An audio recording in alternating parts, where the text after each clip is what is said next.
meeting to order. A little bit late, whatever, 9:36. My name is Dan Stevens. I'll be chairing the meeting today. Meeting is fully in person, so all committee members are asked to be present in the MetroPlan Orlando boardroom.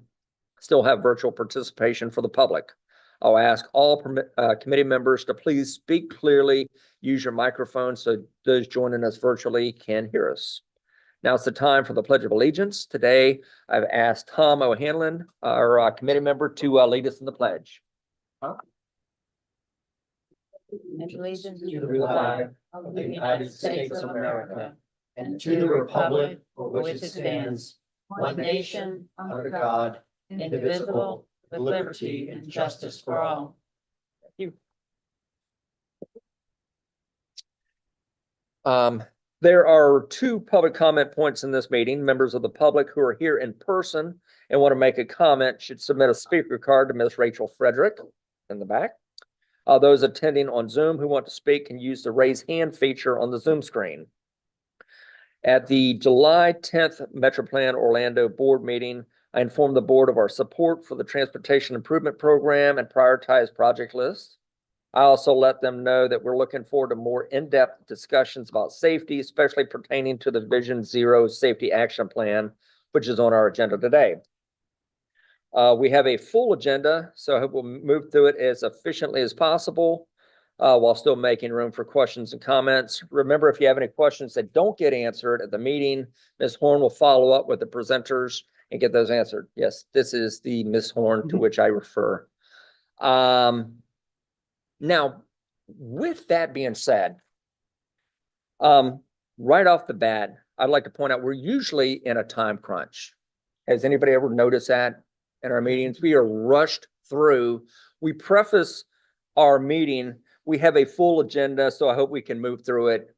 It's almost like we don't have enough time. And unfortunately, here's my problem with this.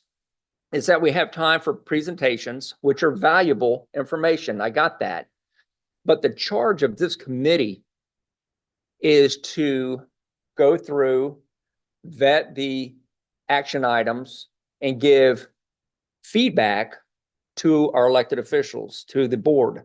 So I don't think, that I think it's a disservice to them and to us if we are so quick to rush through our action item comments that we actually cut them off. So I think there's a balancing act there. We need to be mindful and respectful of others. I will include myself on that. I'm kind of a talker. Sorry, guys. But, hold my tongue, choose your battles, things of that nature. So I'll leave it there. If you've got an important comment, important observation, please feel free to bring it up and I will be respectful of your time. But if you want us to tell us about your dog and how they had the same experience, hold your comments. So there we go. That's what I did on my summer vacation. Anyway, with that, I'd like to turn it over again to Miss Marianne Horn of MetroPlan Orlando staff, who will do our agenda review. Ma'am. Thank you, Mr. Chair. Thank you, committee members, everybody who's attending here, both in person and online. We are glad to have you. We currently need a quorum of 16 members in this room to conduct votes. As always, it is very important to RSVP for the meetings so we can prepare. There are still Zoom and YouTube options available for the public, and of course, all our meetings are available on YouTube afterwards. So summer is over and we have several events from our regional partners coming up that you may be aware of, or if you're not, you want to put these on your calendar. The Florida Department of Transportation's Mobility Week is October 25th through November 2nd. That will include a lot of transportation related goings on, including some stuff that we are doing, and also including the Bike 5 Cities event on October 26th. Blind Experience on October 30th, and much, much more. Also, you may want to set aside time to ride Sunrail up to DeLand. The DeLand station just opened. We were up there a couple of weeks ago for that. I think you'd like to see it, and you can take their Votran or use the new DeLand Sunrail circulator and get from the station to downtown. It's a great addition to our system. Nationally and internationally, we also have World Car Free Day on September 22nd and Week Without Driving, September 30th through October the 6th. If you want to take a look at those things, each of those has a website where you can find out more. You have a status report on the 2050 Metropolitan Transportation Plan in the general information part of your agenda packets. Please take a look at that. We are not having a presentation from Ms. Taylor Laurent today, but she does have some information for you in the report. You also recently received a request from Taylor to complete a survey on prioritizing our MTP plan goals. Those surveys are due September 6th. The link is in that report, and I hope you will take time to give her this feedback. It is a short survey, and it will help shape our outlook on what issues to concentrate on most. And finally, as Rachel noticed in your email packets last week, we are planning a virtual MTP workshop. This is sort of modeled on what we have been doing for a few months for our technical committees, the MTP technical workshops. This one is for you, and it's kind of a good combination of some of the technical information that we have already had available on the MTP, allows a little deeper dive into some of those things. And we are setting aside plenty of time to answer questions and hear your ideas. It's a Zoom meeting. It is not a regular meeting. Attendance is not required, or in the way that it is. There will be no action items. But I hope you can find time to attend. I think it'll be valuable. We've had a lot of questions and comments in this room about our preparations for the long range plan, and this will be a chance to really sort of dive into that and get some more time with it. And of course, as always, the video will be available afterwards. If you can't attend, that's going to be actually, Rachel, I think that's 9:30 a.m. to 11 a.m. 9:30 starts at the same time as the meeting. And we will send out the Zoom panelist links. Those of you who were with us during the pandemic, remember the panelist links. We will have everyone in this room, will have a link on the panel so that you can speak directly. We will also make that open to the public who are not CAC members so they can watch, but other than public comment, we won't be taking their questions and so forth. It'll be for you. One more thing I want to put on our collective radar at this meeting. This is our August meeting. We will not have a regular meeting in September. We will instead have the workshop. At the October 23rd meeting, we will need to choose a subcommittee for selecting our 2025 CAC leadership. Yes, it is that time already. So if you are interested in leadership for 2025, please contact me. I'll be happy to talk it over with you. And if you want to volunteer for the subcommittee, get ready to put your hand up on October 23rd. We usually pick one representative from each county, and they draw up a proposed slate that you vote on in December. So we'll hear more about that. But I just want to go ahead and get that up there because, as unbelievable as it may seem, we are looking at the end of the year. So now I would like to turn it over to Mr. Mike Wilson, who is going to present our safety moment. Thank you, Mary Ann. Good morning, everyone. Earlier this month, the FDOT recognized Stop on Red Week. And so I'm going to look at that issue this morning. So as I was pulling the data together on this, I was reminded of a story that a fellow at a local bike shop told me, and said that whenever he would come to a signalized intersection, particularly on his bike, when the light turned green, he would count to 5 before entering the intersection. And so he was here. This is the intersection of Orange Avenue and Colonial. You know, what's notable about this intersection is look at that building on the left. And this is a one-way street, so there are lanes right up against that. So, you know, not really great sight lines here. And so light turned green, he started his count, and the car next to him pulled into the intersection, and on 3, it got T-boned right in front of him. So, yeah, it happens, right? So into the data, we see about 170 fatal or serious injury crashes per year that involve traffic signals and ankle crashes. About 20 of those are fatalities. You can see that nearly half of these are involving younger drivers, teens and 20s, and also nearly half involving distraction of some sort. So, you know, pointing to, you know, the audiences that we need to reach and some of the associated behaviors. Engineering approaches, of course, we always want to take a look at that. Improving signal timing is one way. If we can get everybody in a regular flow, not having to stop as often, then there's fewer opportunities for frustration. The red light indicator lights, you know, many of you are familiar with those, the blue lights that sit on top of the signal. Those are so law enforcement can be more efficient in their enforcement of the red lights.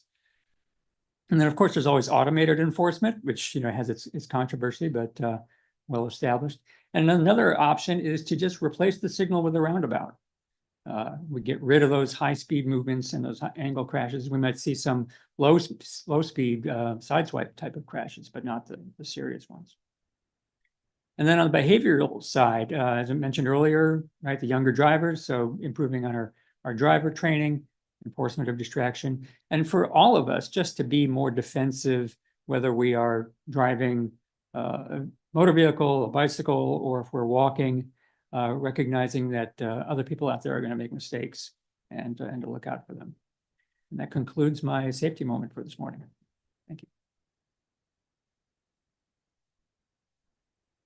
you. Roundabouts versus traffic lights and stop signs? Yes, and it's clearly superior. I mean, there's very significant reductions, specifically in the more severe crashes, especially. Okay, excellent. Thank you. There's an excellent report that was done several years ago by US DOT, and it was, I believe, a 10-year study. You might be familiar with it, that showed that roundabouts were extremely much safer than your conventional 4-way stops or your signalized intersections. That out of that 10-year study, I believe the only incident of someone dying was a pedestrian stepping in front of the car, if I recall correctly. This may be but what's the reason why Florida is lagging behind the Midwest specifically in the installation of roundabouts? Is it the acquisition of the land around the 4-way stop? Why aren't we using them? I think it's a combination of factors, and some of it is right-of-way costs. Some of it is, you know, we just have so many big intersections. We're not ready to make the leap to those 2-lane roundabouts, you know. Single lane is a lot easier to go with. Also, maybe just a little bit of cultural resistance as well. But FDOT has actually been a leader in that, and in fact requires that for each one of their projects that roundabouts be considered as part of the planning process. How to use a roundabout. Okay. Yeah. Mr. Pigram. Oh, I'm sorry, Mr. Pickering. Mike, I wanted your thoughts on this, and this is just something in this realm of what you're discussing with signals. It just something that I saw in my feed yesterday that I guess in the last year, the city of Austin has changed 73 intersections to allow only protected lefts, meaning no blinking yellow, no green ball. You have to have a left arrow. And at those intersections, they've seen nearly a 48% decrease in injury and fatal crashes. I saw that as well. We guys saw the same thing on Twitter. Yeah. Yeah. So between you and Mr. Hill's efficiency, I don't know kind of how we balance that. And I don't know if we have any sort of micro examples of that where we see similar data or where we've gone in and added protected left. So just wanted your thoughts on that. Mhm. Well, I think it's something to look at. And again, it comes back to the whole Vision Zero mindset of, are we going to prioritize safety or mobility and throughput? So. Actually, I did see the chat here. Back on the FDOT question, especially in the planning portion. If FDOT wants to reintegrate from the four-way stop sign into the roundabouts, is there a percentage that we can begin to add into our plans? Is that something that can be done? That's probably more a question for the DOT staff to. Okay, to answer. okay. John, if you-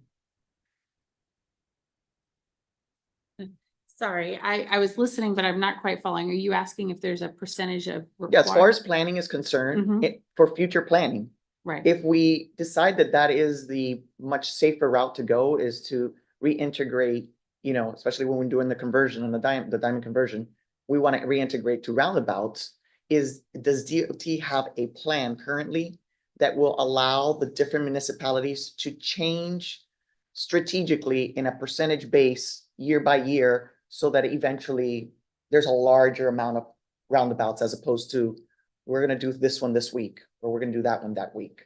I'm not sure that there is a percentage. I'm happy to go back and look into that. I do know, as Mr. Wilson commented, that we do look at alternatives when we're planning out our projects. Because it and we allows for do better have that. planning. Right. I don't know if there's a set percentage, but I'm happy to go Okay, back and look perfect. into Thank that you. and get that information for you. Thank you, appreciate it. All right, did somebody have a comment? I did. It was just to reiterate what, as a former planner for the department. Yes, we looked at the geography. Was there enough space to create a roundabout? We looked at the issues there. But a lot of things that we came up against was the politics, was the fear. People just didn't know how to use them. They didn't work up north. So there was a learning curve that had to be integrated into any of the presentations and how to use a roundabout. So it's a mindset that has to be overcome as well. Yeah, thank you very much, Judy, and I agree, and I think there's a lot more that goes into it, you know, how to sign it. You know, different signage, do you put a stop sign or a yield sign? I know that was, you know, there are instances where there are actually stop signs as opposed to yield signs. Hmm. You know, at Orlando, I think it's right over there by Lake Eola. I know they have one, City of Orlando, whatever. And there's also infrastructure, unseen infrastructure that has to be considered. So, but, you know, I think if we head in the right direction, I think you're exactly right there. That you have to at least codify it in policy that this is where, if it's a safer way to travel, then we need to, you know, put it in our plans that we're gonna get it done, right? Are we good with our? Yeah, because we jumped in the deep end of the pool with the diamond conversion, so there's no reason why we can't do roundabouts, which is much less, it's almost like elementary. No, Yeah. agreed. So, thank you, Mike. I appreciate your comments. Yeah, always appreciate your safety moment. We have, FDOT liaison, Miss Amy Beckman for a report. Is that correct? Okay, thank you.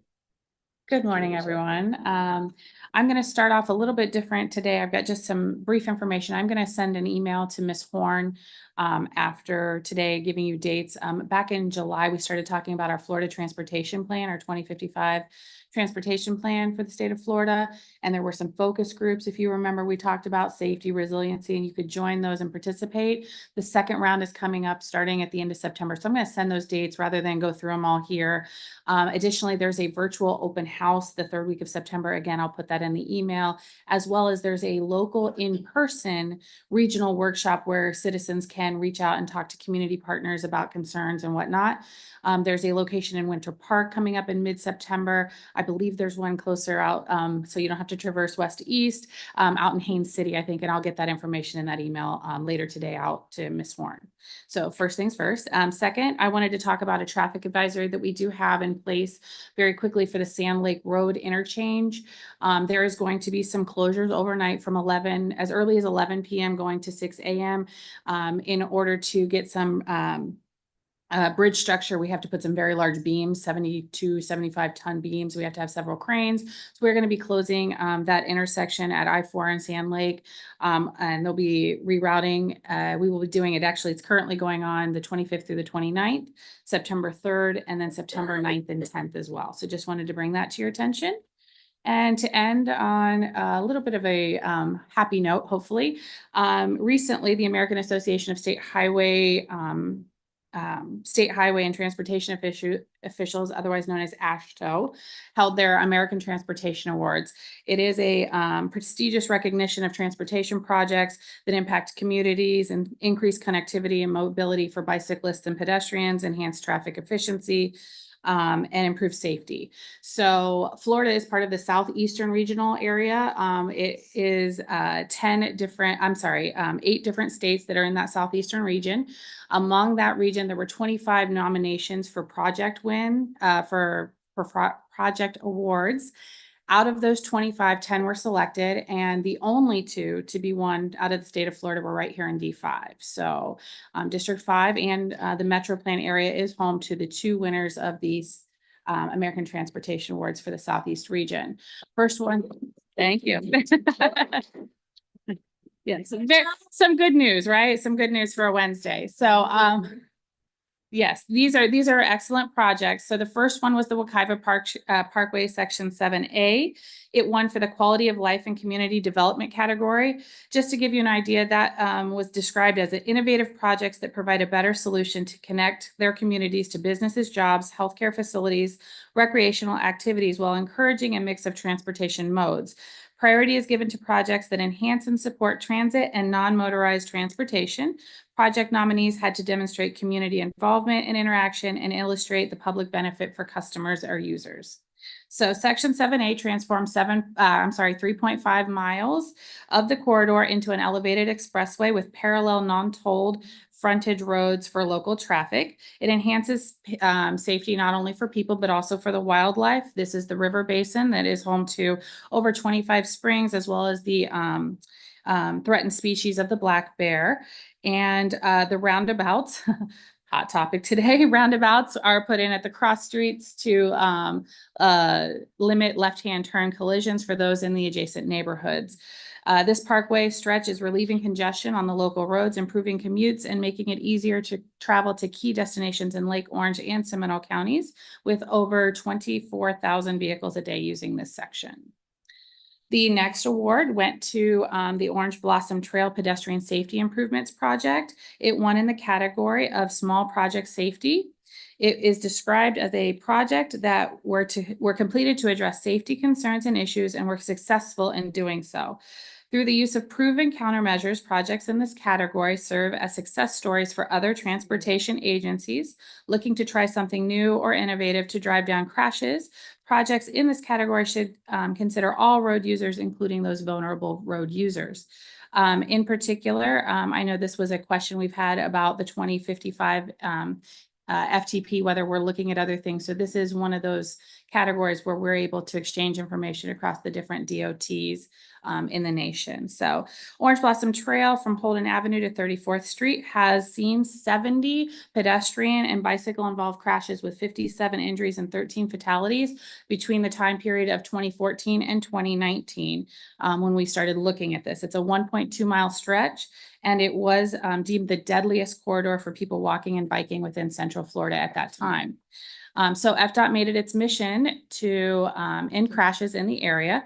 Over time, the department continued to add more and more safety measures. While crashes reduced in time, the department continued its effort. And now with a total of 6 pedestrian hybrid beacons, raised crosswalks, in-road lighting and median fencing to prevent pedestrians from crossing the road where there is no crosswalk present, there have been no reported fatalities or serious injuries in this stretch of road. So that being said, I will end on that happy note. So unless you have any questions for me, I will get that email to Ms. Horn later today with those dates for you. Have any questions for Ms. Beckman? I do see one. Hi, quick question. Sure. Amazing job. That stretch, that project was long overdue. Thank you for saving lives there. I've seen the similar barriers down the center median and other municipalities, but I've also seen where they'll start to fall into disrepair as people try to still squeeze their way through. Is that now the responsibility of FDOT, or does that become Orange County's responsibility, or who will maintain those center median barriers? That is an excellent question. I do not have that answer with me, but I'm happy to see whether it's going to be our ops center or whether we've done the contracting, because as those things are figured out, of course, we figure out who is going to be responsible for maintenance. And I will look into that and I can let the committee know the response to that. And again, terrific job. Thank you so much. Thank you. Mr. O'Hanlon? Your microphone, sir. Sorry. Oviedo had the first traffic circle in Central Florida. You have no idea what a fight it was to put that in. The Seminole County engineer said that's going in over my dead body. Okay. No, I got 4 boats. We took the county road from the county, made it city and put in the traffic circle. And FDOT's putting in 3 more traffic circles in Oviedo. So it is taking place. Big room.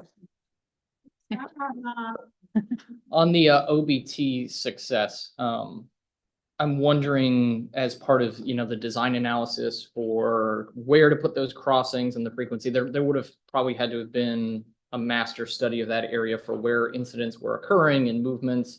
I'm wondering, now that we've kind of managed the physical movements of that space, how can we take that information and potentially Metro Plan and other agent entities, how can we take that and then inform the zoning around that area to say, housing is here, jobs are here, so people have to cross the road. From a zoning, how do we change that to reduce those conflicts and reduce those movements?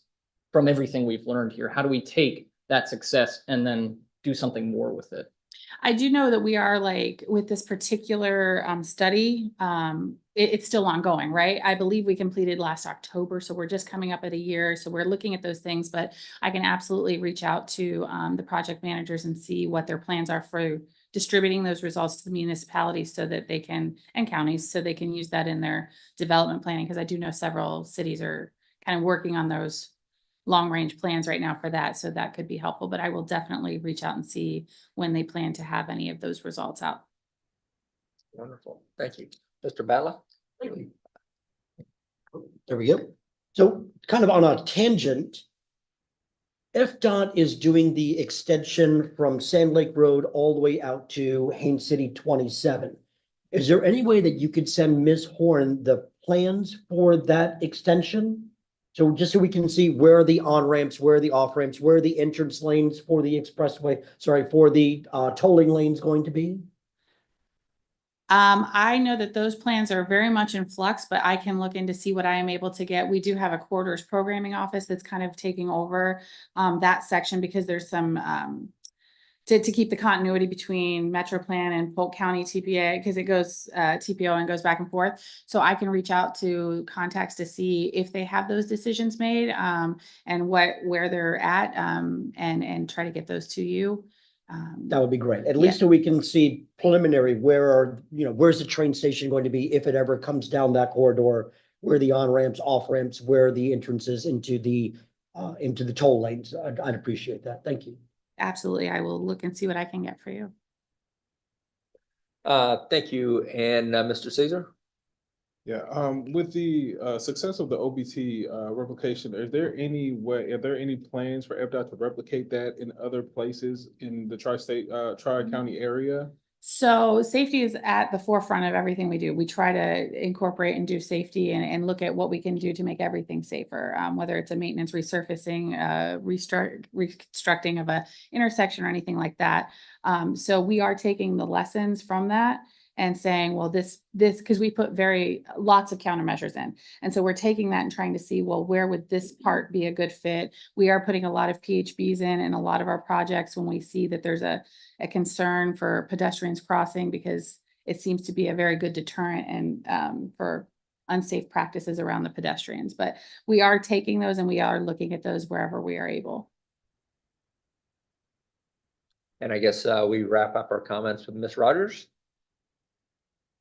Yes, good morning, everyone. I have a concern for Polk County.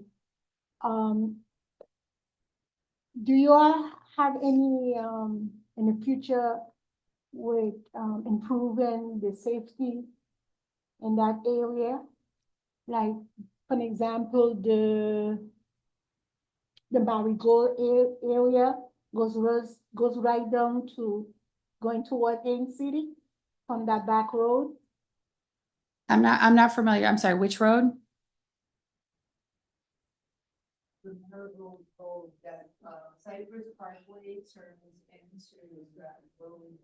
Cross into Haines City, I believe is Johnson.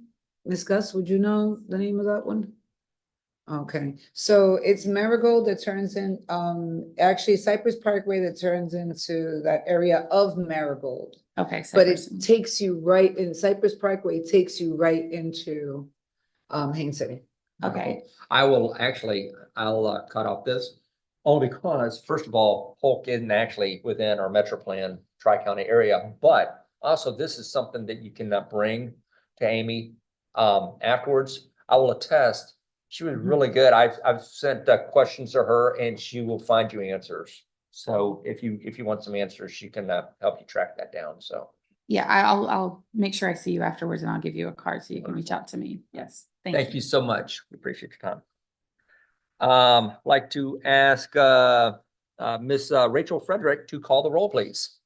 Thank you, Mr. Chairman. If members can please remember to turn their microphone just before responding. Butler. Bosley. Present. Caesar. Present. Coleman. Here. Council. Present. El Badri. Frivola. Present. Gonzalez. Present. Gus. Present. Lopez. Mott. Present. Mueller. Present. O'Hanlon. Here. Pigram. Present. Pizzo. Present. Rogers. Here. Roski. Present. Sabila. Present. Stevens. Present. Webster. Present. White. Present. Mr. Chairman, that concludes the roll call. We do have a quorum. Wonderful. Thank you very much. We'll now hear public comments on action items. Do we have people online who wish to speak to any of these items? If so, please use the raise hand function on your screen or press *9 on your phone keypad. When you call your name, the host will unmute your microphone. You'll see a button pop up, says the host wants to unmute you, accept the prompt and activate your microphone. We ask that you provide your name and address for the record. Please hold your comments to 2 minutes. Are there any comments at this time? Mr. Chair, we do not have any hands raised on the virtual side. Thank you, Lisa. Do we have any people present in the boardroom today who wish to comment on action items? We've received no comments on action items, Mr. Chairman. All right. Well, thank you very much. We have 4 action items today. First, the approval of the minutes. I hear a motion from my counterpart here. Second. Second RJ. from RJ.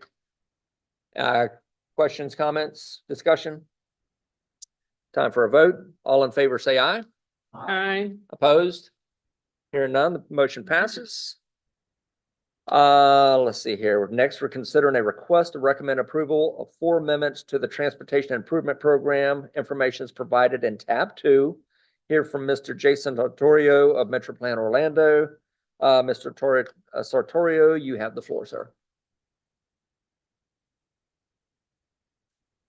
Good morning, Chairman and committee members. This morning, I have 4 tip amendments for you. Additional information regarding these amendments is located in tab 2 of your agendas.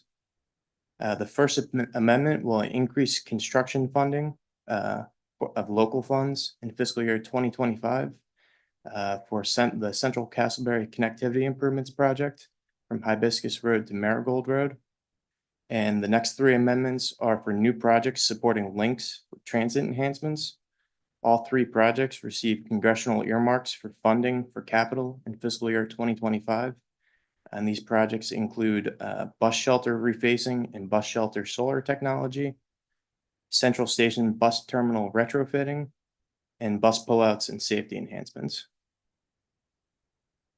As I mentioned earlier, you have some additional information on these amendments. Look in tab 2 of your agendas. With that being said, unless there are any questions, we are asking for your recommendation of approval of the amendments. Thank you. Move approval.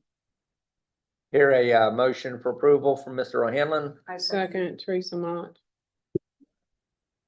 Teresa Mott, second. Any questions or comments from Mr. Sartorio? Do I have, so we've got that, got the second.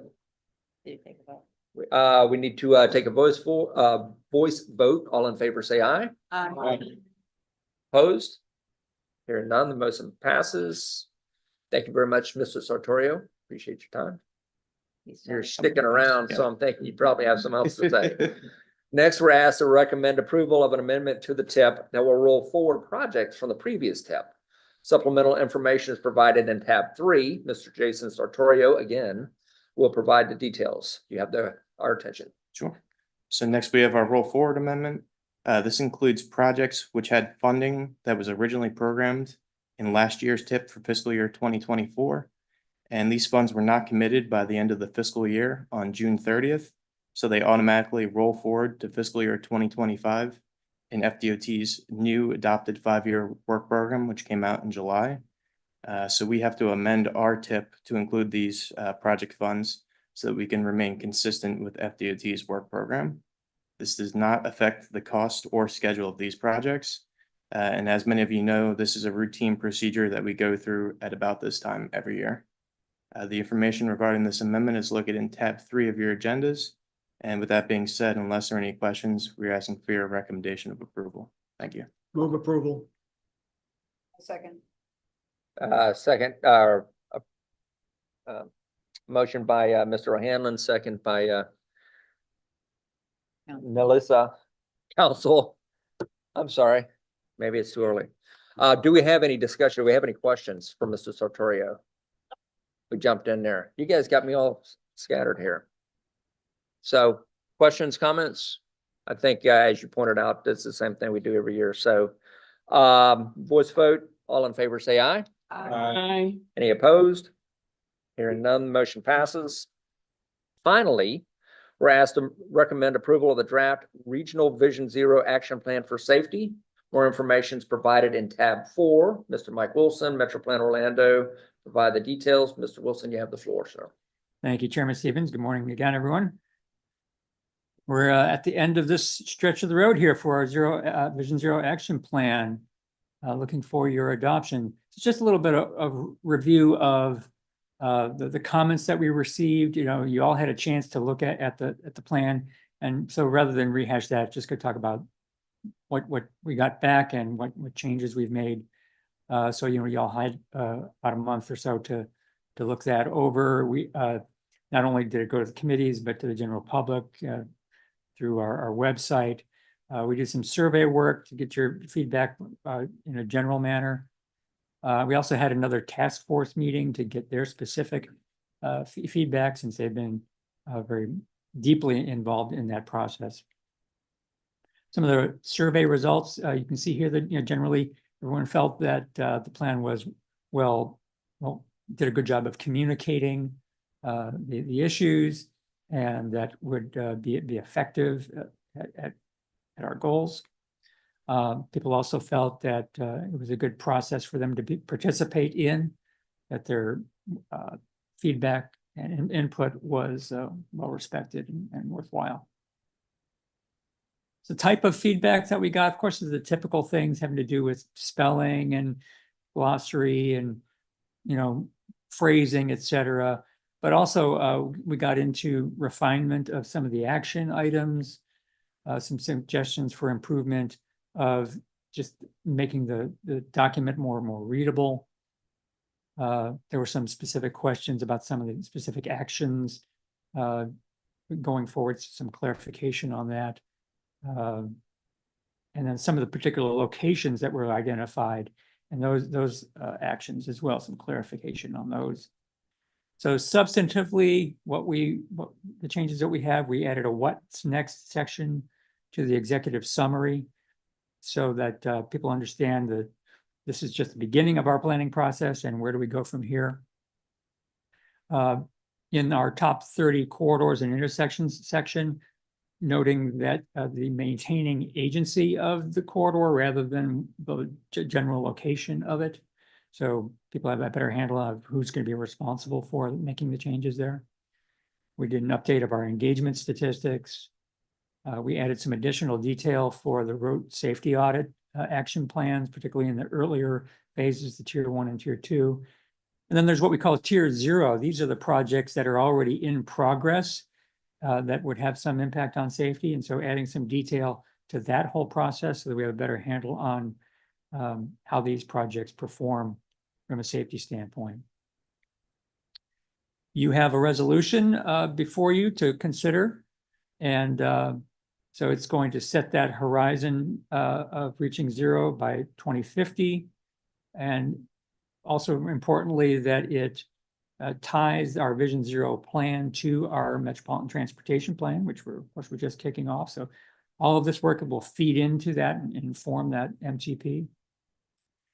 We are establishing the continuation of the task force, the Vision Zero task force, and to help guide MetroPlan staff on the implementation of this plan.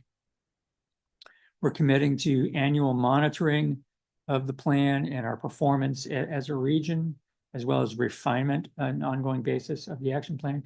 To that point, we just submitted yesterday for an additional SS4A, Safe Streets and Roads for All, federal grant to do supplemental planning based on the work that was done in this plan, and recognizing that more planning work still needs to be done to be effective. Continuing to focus on transportation for underserved communities, since they have a disproportionate impact from traffic crashes. Key point is reframing this whole concept of fatal and severe injuries. It used to be, we thought of them as a regular cost of doing business for mobility. Now we're going to frame them as a preventable and as a goal to be balanced against our other goals throughout the region. And then another key part is acknowledging that our plan is just part of the regional effort where all the local governments now have Vision Zero plans. And so that we're planning in a collaborative manner across all jurisdictions throughout the region. So with that, I would like to ask you all for your approval of our Vision Zero Action Plan resolution. Motion to approve. I can second it. I'm sorry, I didn't actually hear. So you made the motion? Okay. And Ms. Pizzo, the second. Do we have any questions for Mike? Because I do. Okay. I'm sorry? Actually, I will start on this side first. So Ms. Webster? Your microphone. Thank you. Oh, It's on. It's on. could you tell us specifically what things are being planned to improve mass transportation in addition to the roadways? Because most of this looks at roadways. Mhm. Well, the transit planning will be part of the MTP as far as from a mobility standpoint, but we are looking at the interface of transit and safety, most especially pedestrian safety, as part of our ongoing work. And we've identified, for example, that nearly half of our pedestrian fatalities are along high transit use corridors. So that's really where the transit fits into the Vision Zero plan, not so much for the transit planning itself. Okay. Oh, wonderful. Thank you. And then Mr. Pigram? I'm gonna slightly expand on Ms. Webster's comments to even beyond just transportation as an entity. How can Vision Zero in this is what we're looking to pass today? How do we help, similar to my previous comments, help that inform municipalities when it regard to public health? If we can reduce the risk of even having an incident by having amenities that are walkable and in livable spaces. It seemed like this would be used not only for transportation, but for zoning and parking policy. And if we can eliminate conflicts entirely, that would be a vision zero, but that's not necessarily transportation, that's land use. Mhm. Well, and that was part of, at the local level, because they're the ones who manage land use. Each of the local jurisdictions, as part of their Vision Zero planning, took a screen of all their policies, and that would include land use. So at the local level, at their plans, that's where they were looking at how do we amend our zoning and other related land use policies, and understanding how they feed into the safety question. Wonderful. Thank you. And Ms. Gus, do you have a question, comment? Don't forget your mic. Yeah, okay. Feel like maybe we're asking the same question, but I saw that you guys are developing a task force. So I have questions on what exactly does that task force look like? What are the people that are those people that are assigned within your, you know, within your unit, or are those outside people like municipalities or specific in certain fields? Like, what are you looking for specifically? Yeah. Well, the task force, which has been meeting for over a year, has a number of members from this committee, from the technical advisory committee, and then we also strive for a balance of from each county and some of the municipalities, and then also some outside entities such as Bike Walk Central Florida, hospitals, safety coalitions, et cetera. So we intend to keep that general approach to the task force. We're going to take another look at it as to what worked well over the recent effort and how do we need to change to improve that on an ongoing basis. So there may be some tweaks to the membership, but that in general, that's the type of approach that we're looking for. And as far as the work, you know, it's reviewing the work that we're doing, giving feedback on it, and also just sort of educating the group so they become our safety experts from an advisory standpoint. I'm only asking because so City of Kissimmee has started a program where they're looking at the transportation and land use development. It's called Onward Kissimmee. So they hired another outside company to give them some feedback. So I feel like that's something that probably either they could definitely use your information or vice versa. So I just want to know if there's any, would I send them to you in order to, I guess, maybe meet with you and they can get some feedback so that way they can, you know, they can plan accordingly, or would it be the opposite? Certainly, that's the kind of collaboration we're looking for, you know, with our local governments. Yeah, and like I say, it's two-way. I mean, we can learn from what the locals are doing, and they can learn what we're doing at the regional level. Thank you. Well, like you're getting ready to add to the conversation, Taylor? I was letting Mike know, I actually serve on the steering committee for the Onward Kissimmee, so we do have that direct collaboration already in place. Wonderful. Thank you very much. Perfect. I think you pretty much answered my comment when you saw to rescind my question. So we do have a motion. Actually, Mr. O'Hanlon. Thank you. I think 2050 is way too far out. I think the goal should be 2040. And I actually disagree with most everything in here, because this is not what society is going to look like. I will vote for it because we're short on time and I don't want to delay things. I do have the latest version of full self-driving. And the one thing I wanted to tell you here is it's basically privileged information. I got the last version. There's only a few hundred people that have the version. And the version I've got now, maybe there's 1,000 people that have it. So you have no idea, but you're getting information firsthand, basically before the public gets it. And I'm not under an NDA where I'm not allowed to discuss it because of Tesla. I am allowed to discuss it. And it's privileged information. It's not illegal information for me to tell you this because I drive the car. Actually, it drives me every day. So This is going to change everything that's happened. And potentially by 2040, no one's going to be allowed to drive. No one drives. And if no one's driving, if there's an accident, it's an industrial accident. It's not because of a human being. Anyway, I will vote for it. I'm not going to delay. It sounds like you're helping to make his point. You know, Vision Zero, well, problem solved. Ms. Mott, actually, I see that you have a comment as well, ma'am. Good morning, everyone. Thank you, Mr. Chairman. Mike, you guys deserve a round of applause for this commitment, and I'd like to give you one. The feedback that you all receive, I concur with most of what was communicated to you all. I like that we have taken the lead on something like this, that Metro's spearheaded this, and I'm enthusiastically ready to cast my vote in support of this. But again, I just extend my appreciation to everyone that was involved in this project. And I'm looking forward to so many lives being saved as well. Another mother gets to keep her child. A father gets to come home, et cetera, all the variations of saving lives. So I'm looking forward to this. And again, thank you so much.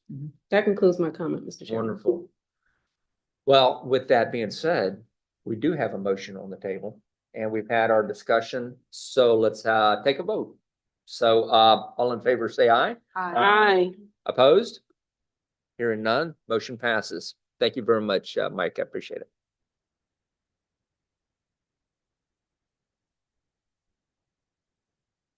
Now we move on to our presentations and our status updates. We have two presentations today. I'll ask all members and presenters to be mindful of the time. Members, if you have a question for the presenters, stain your name card on in. We kind of know the drill. And call on you to have questions at the end of each presentation. Try to make sure we hear from as many members as possible. We need to move along because of the time. Anyway, I will let you know, remind you of this. If we don't have time for all of the questions, you can always address those to Marianne Horn, and she will always find the answer. You always get the emails from her, follow up, and we get our questions answered. So our first presentation is on the 2024 Regional Transportation Survey results. Dr. Sarah Strickhauser, Summit Research, will share this information. Dr. Strickhauser, please proceed, ma'am. Thank you, Mr. Chairman. Good morning, committee. It's nice to be here to share with you the key results. We'll keep it high level to keep things moving of the 2024 Regional Transportation Survey. A little bit about the methodology and who the people are that we spoke with. We surveyed 3,134 residents of Orange, Osceola, Seminole County. The survey was open for 2 months this year in the spring and conducted in English, Spanish, and Haitian Creole. We had 3 methods of data collection using an online panel, strategically sending out the survey link through avenues across the community with a marketing expert. And then this year working with the Institute for Social and Behavioral Sciences to do intercept surveys around the county. So those were done in person using iPads. I'm going to skip a few pieces. There's lots of detail in the full report that'll eventually be on the research page of Metro Plan Orlando. But did want to show you here just how reflective of the 3-county area these demographics are. We worked very hard to make sure that they were reflective of the populations that these committees serve. And just a note, because you might see it come up more often in some different research projects, but this race ethnicity categories, these are the new OMB federal standards for race and ethnicity. So with notably that you are now allowed to select all that apply, that's federal standard. That's what years of research has shown is much more reflective of how people truly identify and include a new category of Middle Eastern and North African to make that group much more visible than it had been previously. We'll go through many topics today, but transportation safety concerns certainly rose to the top in line with a lot of what we're talking about today. So when asked if planners should prioritize pedestrian-friendly communities, it's almost a unanimous 94% of all 3,000 of our respondents say yes, this should be a priority. However, 32%, so that's 1 in 3, say they don't feel they live in a pedestrian-friendly community. You might see this a bit of, it could be a win, right? So that means we've got about 2/3 that say They are comfortable walking around, but certainly room for improvement when we think about 1 in 3 residents not feeling safe to walk in their community. Talking about risky driver behavior, just as Mike was mentioning, we do ask people how often they typically speed. It's the beauty of survey research. People are always very interested to tell you just exactly what they do, knowing that the survey is anonymous. And so we have about 1 in 3 saying, yes, I typically drive 10 miles per hour over the speed limit. Whether that's surprising to you or not, that's, concerning. But slightly more concerning are the 12% of our respondents who say I actually drive faster than that. So that's 15 miles per hour, 20 miles per hour over the speed limit. So mixing the speeding with the risky driver behavior of I feel it's okay to speed when roads are clear. That's 25%. So 1 in 4 respondents saying that they feel comfortable doing that. Just over 1 in 10 say it's okay to text and drive. So you're mixing all this and you're seeing speed, you're seeing distraction, definitely, concerning, dangerous, and deadly. Another concerning point is that when we parse out those who we call the speeders or the particularly risky drivers, you ask those and you look just at those and your number for if it's okay to speed when roads are clear doubles to 50%. So if I speed, I also tend to just be a riskier, more distracted driver. So we know the new technologies are becoming more present in our daily transportation experiences through driverless technology, both personal and commercial. So it's important for Metro Plan Orlando and this committee to understand the level of comfort and the general concerns that Central Florida residents have about these growing technologies. Key takeaway from last time we asked these questions, people do know more about driverless technology and they have more concerns, particularly around safety. So for the 3 out of 4 people who have never ridden a driverless car, so most people have not, we asked them why you'd want to drive in it, if they'd be open to it. And so we have some quotes here about why they'd be interested, just to be able to talk intelligently about it. They wouldn't have to be scared of a stranger driving in a car. So this could be an alternative to rideshare, especially for women we see when we break out that, and just to see how well it works. For about the other half who've never ridden in a driverless car, who are not interested in riding in a driverless car, these are some of the reasons that they are not interested. Driverless car can't defend against lunatic drivers. I don't want drivers to lose their jobs. And our traffic problems are due to insufficient roads, not whether cars are driverless. What percentage said that in last statement? That's just one person. But thematically, I don't know. He or she was probably not the one person. There might have been a couple more, but to help planners remove barriers, it's useful to understand how people define for themselves equity in transportation. And so here we just, we have a simple word cloud. It just quantifies the frequency of this open-ended question. What does it mean for people when we ask them, what does transportation equity mean to you, to your family? And the great thing about asking this question this year is this is helping solidify the working definition for equity in transportation that was developed using the 2021 results from this survey.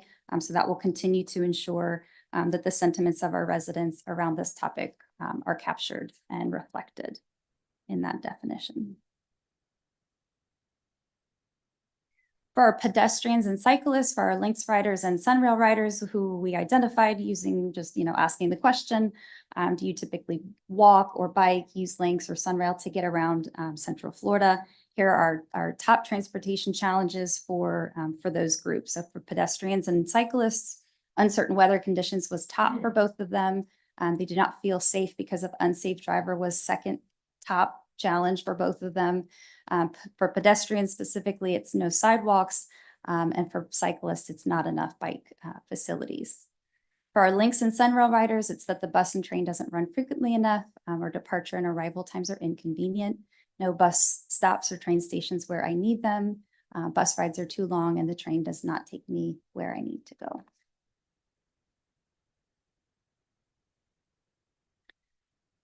Transportation is a social determinant of health, if you've heard of that, right? Or a health-related social need. And so we do ask people about reliable transportation to get to medical appointments. We know that accessing to regular medical appointments is absolutely necessary. We're not talking about just one appointment a year.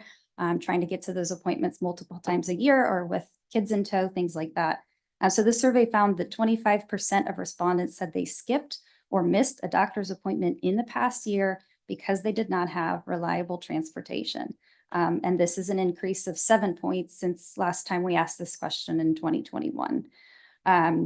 This rate is higher for minorities, specifically our Asian and Native Hawaiian or Pacific Islander respondents. Transit riders have missed appointments 3 times more often than non-transit riders. And most notably, we've got a rate of 44% for our Lynx riders. So moving that way beyond 25%. If you're a Lynx rider, you're responding 44% of the time that you've missed the doctor's appointment. The rate is also higher for Osceola residents than for Orange or Seminole. And that rate for Osceola residents sat at about 40% of respondents.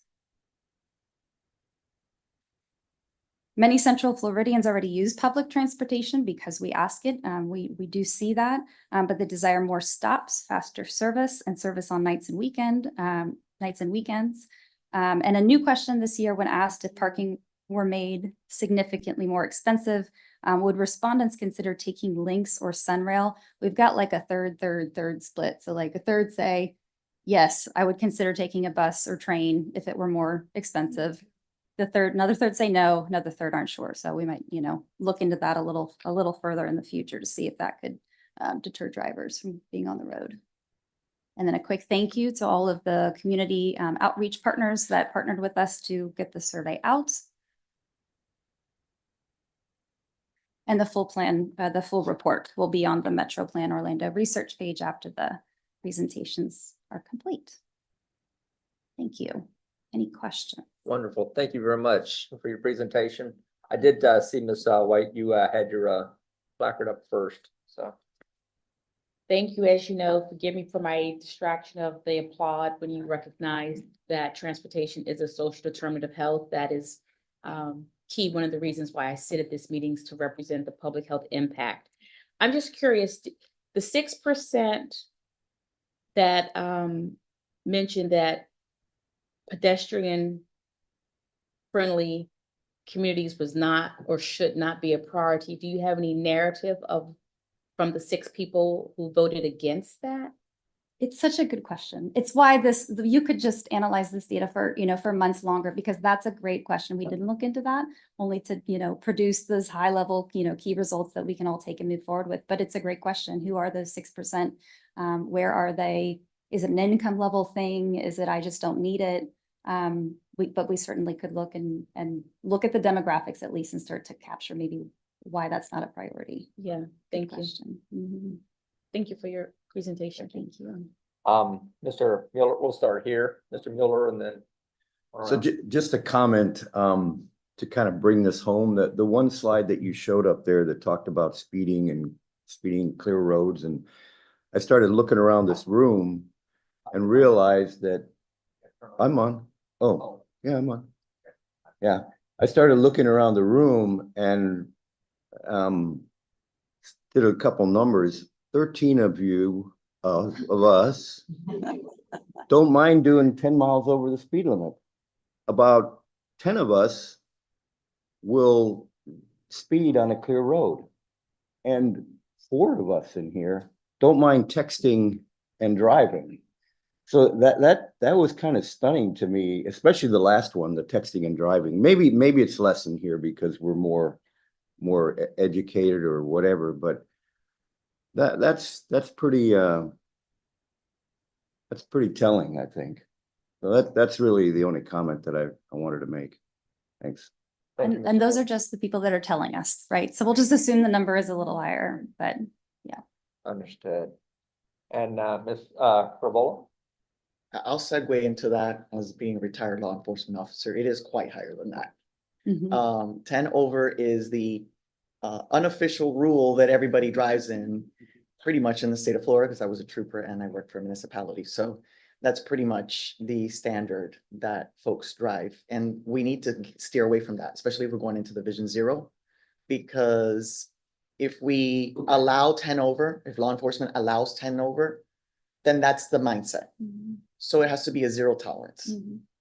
And so how do we target that audience to get that information out that it's zero tolerance so that we can actually make Vision Zero work? It's a good question.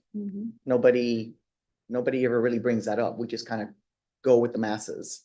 And so until we go to a zero tolerance like we did with drugs, we're going to continue to see this, and it's going to continue to get worse with vehicles that drive themselves.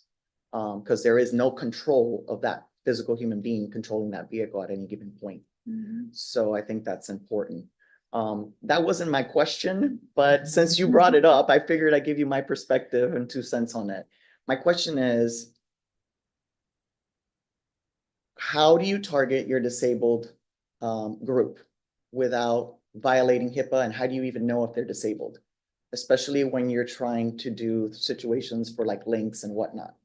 How do you know that they're actually disabled? You can ask the question for ethnicity, but disability, is there a specific disability question? Are you disabled within your survey? It's a category in our employment status. Okay. Yes. Okay. Thank you very much. Mr. Pegram? Yeah, so I'm gonna just build on this very quickly. One of the things that I believe has been presented to us before, and I think our DOT partners could speak to this, is part of that over speeding was somewhat enabled by design practices where you had roads that were had a posted speed of 45, but physically designed for 55, and it sort of enabled that. And I believe DOT has now changed that policy where the road design, the posted speed and the design speed are the What's the population? yeah, but as far as I'm aware, that was something that was presented to us as a policy change, was to align those so we weren't designing roads 3 different ways. And so you don't want people to feel comfortable over speeding, which is what the physical design was enabling. But I would defer to them on some of the policy changes to help with that alignment. But sorry, for your presentation, professionally, I work in sustainability, and so a lot of sustainability is trying to make investments looking forward, but a lot of prioritizing capital investment or non-capital investment is about baselining and looking at the data of where you're at.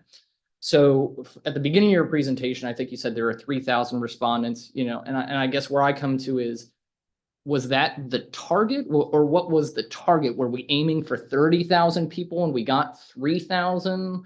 Like, and how does that compare to other initiatives like this nationally? We got 3,000 out of 3 million versus nationally, that level of respondent isn't necessarily aligned with. And so, what can we do to get more involvement? And of those 3,000 respondents, do the demographics in the survey match the census for the area? So I just kind of wanted to understand, like, of the people that we were able to engage and get back, how do we feel about that information being representative of the community? It's a good question. I'll try to keep it short, and it's detailed in the methodology section if you want to read more, but it is matched with census data. So you sort of start there, right? So we want to know what the county numbers are, just the population, age, gender, race, ethnicity, income level, employment status, and maybe 1 or 2 more things, because you start to get to so many, it's like, so those are key things that we know in the research are going to impact people's opinion, and we want to be able to capture those. So we start there, and we have those proportions laid out. So we know we need to match as much as possible. It won't be perfect, but those key demographics, so they are matched. So what you see in those, pie charts and bar charts are sent that essentially they're going to match the census. As far as the number, 3,000. I'll put it 2 ways. 3,000, if you were to be in an audience of 3,000 people and go and talk to them each for 45 minutes about what they think about things, there's something in your gut that says, like, we feel good about this. We feel good that it's reflective of key demographics, and that feels like a lot of people. There's another part to it, like if you're looking at election polls, those polls they're talking about 800 people to be representative of the state, for example. That's because they are using true random sampling. And the math behind that is everybody's got an equal and non-zero opportunity to be selected. That isn't what we did here. This is purposive sampling is what it's called. So we're purposely looking at avenues that are going to be reflective of a diverse set of people. So if you think about how would a survey come across somebody's computer or phone or flyer in Orange, in Osceola, in Seminole, if I speak Spanish, if I speak Haitian Creole, and knowing and working with Mary Ann about how we can reach those people, then the number at that point, the number isn't as important. So 3,000 is a very large number. 800 for like a representative sample is to calculate a confidence interval and margins of error, and we're not doing that for this. So 3,000 is a lot. And then there's also just the last thing that there are ethics of survey research where there is a burden to the population to take the 20 minutes or 25 minutes to do this. And so we do want to set ourselves a stop point to say, we don't have to talk to everybody to glean at least some really key base stats to start conversation and moving us forward to decision-making and action. Well said. Mr. O'Hanlon. Jeanette, I'd like to address your concern. I not only text while drive, I generally text 5 or 6 different people. Basically, my driving time is my office time. And I'm really upset that Elon has not given me the ability to also write the emails while I'm driving, but I'm guessing that it's probably 2 more versions out that you'll be able to compose your emails while driving also. I drive like this, okay? But I have to keep my head straight because the camera's watching just to make sure I'm looking out the front windshield, okay? So, yeah, we do have people in here that text and drive. So then you say to yourself, oh my God, the guy is a hazard. Well, any Tesla is 11 times safer driving than all of you in this room. FSD, there's no statistic on how much safer it is. There's 1.5 billion miles on FSD right now with no accidents. 0. So you're talking about your 2050, 0 fatalities. If everybody was driving my car today, there would be 0 fatalities today. But you can't possibly make 100 million Teslas in 1 year. So that's why I said, yeah, it's going to take time. 2050 is way too far out. 2040 is probably too far out. These safety things are coming at you at light speed. And they talk about what happens if there's lunatic drivers out there, right? Well, I had one this morning. I'm on the East-West Expressway, and of course, it's usually a BMW or an Audi. And he splices 3 lanes right across and is about to clip the front of my car. Well, of course, I don't look that far over to see that there's a freaking moron coming at my car, but my car doesn't. It starts veering to the right to avoid this moron that I probably would have been hit this morning because we can't see 360 degrees around ourselves. My car does. By the time you take your foot from the gas pedal to your brake pedal to try and avoid an accident, my car is already updated power, braking, and steering 20 times. This is why it's 10 times safer than everybody in this room because you cannot match the performance of a self-driving car. Humans are incapable. So yes, I do text and drive. And not only that, I forbid my wife or kids to drive. It's too freaking dangerous. I feel sorry for all you people in here that actually have to physically drive the car because you are a hazard to all your compadres. Not a hazard to me because my car will jump out of the way. I'm not going to go there. Mr. Okay, O'Hanlon, so can we actually acknowledge your point? I can see where you've made a pretty good point that changing technology is going to make us rethink a lot of these policies. So I got you. Point 1 for Team Tom O'Hanlon. So and no, in all seriousness, I got you.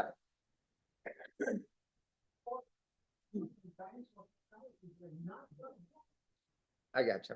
Thank you, though. I appreciate your comment. I think I saw Mr. Coleman next. Is that correct?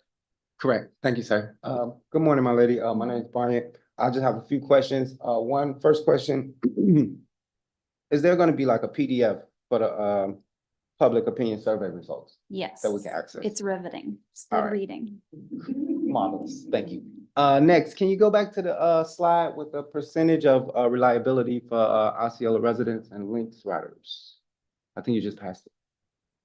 Okay, so ma'am, we said we acknowledged 25%, but you said it was for Osceola and Lynx riders, it was more to 44%. Can you provide a little bit more insight to that? Because we just voted for bus shelter refacing, bus shelter solar technology, bus central station bus terminal retrofit, pullouts and safety enhancements. In your experience with this survey, do you think that any of those investments would help bring that number down? Because 44% is pretty high, right? It is. I do. I commend all of those efforts. I do and- too. And the links, and the riders do too. I mean, they make a huge impact, but this is, it's very multifaceted, right? So it is access to transportation. It's having the money to get on. It's making it on time. It would be very interesting to do focus groups or interviews and try to understand really what's happening specifically in Osceola, why that rate is so much higher. Because there could be a common denominator. It could just be, greater distances. I don't know, but it's. Yeah. It's. I it would be- understand. Just my job is to represent the people of Kissimmee who ride Lynx in Osceola County. And that's the kind of thing we want to address, because I think that's the biggest part. If we can take people off the roads and they don't have to drive self-driving cars or cars, and they can just enjoy their community, I think that will help get us closer to Vision Zero. So I was just concerned that 44% was pretty high.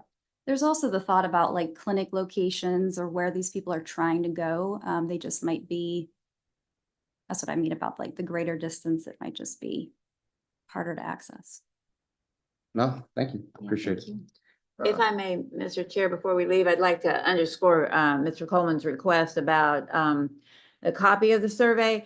And the survey will be available on our website, and we'll notify you when it's up and send you a link. We're going, for right now, our goal was to get through, these preview presentations to all of the committee members and the board.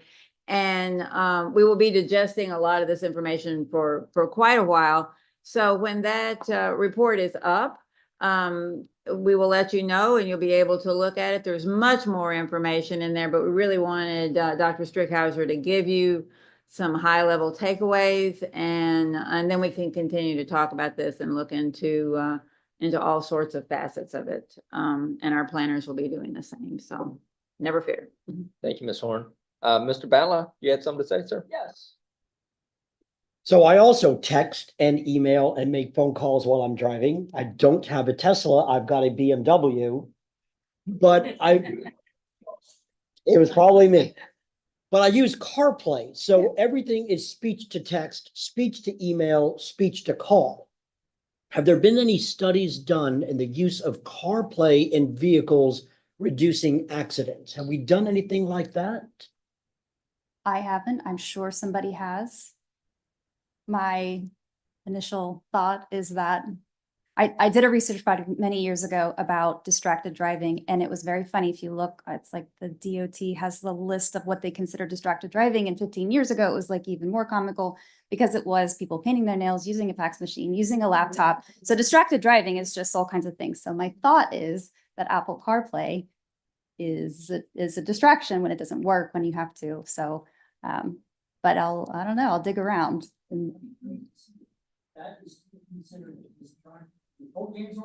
Right. As you're facing forward, call my wife, call home, call the office, send an email to this person, make a calendar appointment to this person. Everything can now be done speech. So now I guess we're entering that gray area, which side of that are we on? So, yeah, good comment, Mr. Batla. Thank you. Ms. Council? Thank you. My first question was to Mr. O'Hanlon regarding the comment that Ms. Ferrola said. Can the Tesla go 10 miles extra faster than what is indicated? Like I know that you said you sit there and you just, do your thing and and it drives for you. But my question is, will it just go 10 extra miles faster on its own, or does it keep to a speed? This is Electric difficult. cars. I mean, I'm on record. You have multiple choices. You got a menu of hundreds of items. You can have the car drive exactly the way you want it to drive. Okay. My son uses, let the Tesla determine what speed to drive. It looks at all the surrounding cars and drives within the pack. Okay, so it can be done. So that can be done. On Okay. mine, I've got it set on the speed plus a certain percentage. I understand. Or you now. could say the speed plus a certain miles an hour. So I any understand. option you can have. Thank Very you so good. much. And my second question. matter whether it's. It's the person that is behind the wheel. So my Behavior second, modification. thank you. My second question is to you. Is there a way, I know that Metro Plan, I've been here just a little while. We've gone out into all of the communities. I can't say one or the all the communities. And the way this survey is done, at least from a little bit that I know of last year when we did it, we did events in Kissimmee. And my area is Osceola, so I'm gonna look at you like real firmly here. I know a lot of people, like my area, which of course is county, and it's gonna go into the fall lines of everybody over here. But there's only one bus that goes around this whole little place. And there's not another bus coming this way, you understand? So it's one bus that goes around and ends up in the one place. Lots of people weren't able to do this survey and don't even know about it unless we who represent here go out into the community and we're bringing the Metro Plan to there. Is there a way that they can have these surveys done like at the DMV, at the passport place, at the places where people have to get an officiant's ID, where they have to fill this out? And the same way you got to put down your social security and everything else, this little survey goes with them getting their license and getting whatever. So then we can get better information, and not just the people that are going to events, that if they feel like filling out this paper, or if they go online and they do it. If there's something like, okay, every 4 years or every year they register the car, in the registration of the car, could Metro Plan or the survey organization be able to get into those places where people have to register or update their information, and then the survey is given? So then not 3,000 people, but then you'll get the 30,000 people that he was talking about over there. Wow. I think you addressed that earlier, that this was a purposive sampling. That's where that number comes from. So it's not, you're trying to seek more input, correct? You're trying to actually match the census. It is so the greater we get to 100%, if we had 100%, then we would have no margin of error. We would just know what everybody thinks. We're not going to get there. We don't need to get there. That's what I was talking about, the burden. But you have an intuitive survey researcher way of thinking, and I'll let Marianne speak to this because we did get to DMVs for this exact reason. So these aren't events where people have time and enough, space on a Saturday to be at a farmer's market. I mean, that's really nice. That's a nice way to get some groups of people, but not really a very, diverse set of people like a DMV where everybody has to go, no matter, who you are. And Marianne, if you want to tag onto that at all. Yeah, Mr. Chair, if I may, like everything else we do at Metro Plan Orlando, we work very strongly through our partnerships within the 3-county region. And we did a lot of our intercept surveys, most of our intercept surveys at tax collector's office, where they also issue driver's license. We were mainly in Osceola and Seminole County, in Osceola and Orange County with those. And in Seminole County, we worked through the library system.